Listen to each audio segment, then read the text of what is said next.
বীর চত্তলা টিভি। গবাদি পশুর খাদ্য ভেজালের অভিযোগ ব্যবসায়ীর বিরুদ্ধে। চট্টগ্রামের আনোয়ারা এলাকার দরবার মোটা ভুসি ব্র্যান্ডের গবাদি পশুর খাদ্য ভেজাল করার অভিযোগ উঠেছে নগরীর চাকতা এলাকার মির্সাস ভাই ভাই স্টোরের বিরুদ্ধে।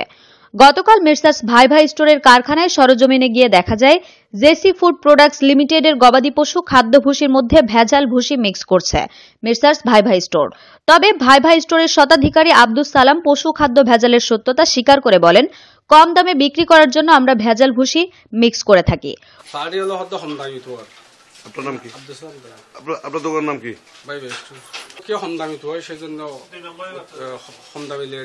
অন্যদিকে জেসি ফুড প্রোডাক্টস লিমিটেড নামের প্রতিষ্ঠানটির শতাধিকারী মোহাম্মদ আবু সৈয়দ বলেন, অসাধু ব্যবসায়ীদের জন্য আমাদের ব্যবসা করতে অনেক সমস্যা হচ্ছে, কারণ তারা কম দামে বাজারে পণ্য বিক্রি করছে। আমাদের পণ্যতে ভেজাল করতে পারছি না, বিধায় আমরা কম দামে বিক্রি করতে পারছি না।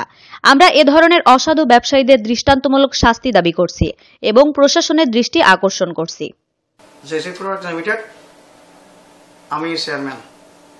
আপনি এটা অনুমোদন আছেন কখন? 2001 সালে। আচ্ছা, আজকে বিষয় নেই, আমার বসিটা মার্কেটে বেচা কিনে করি।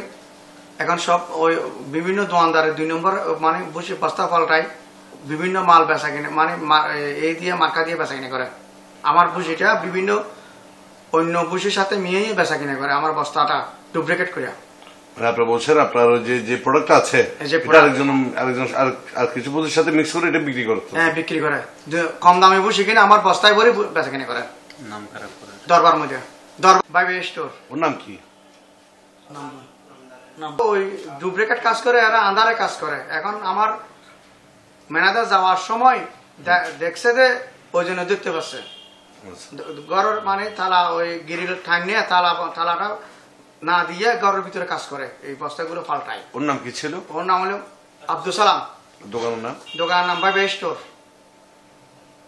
এটার পক্ষে আপনি কি চাচ্ছেন এখন একটু বলুন। আমি চাইতেছি যে এটা আমার বসিটা যেন 2 নম্বর না করে কেউ, এরকম একটা এই ফেভারে দিয়া এর একটা মানে শাস্তি দেওয়া। আমি এটার জন্য প্রতিবাদ জানাচ্ছি, আর ভবিষ্যতে যেন এই কাজ না করার মতো এরকম।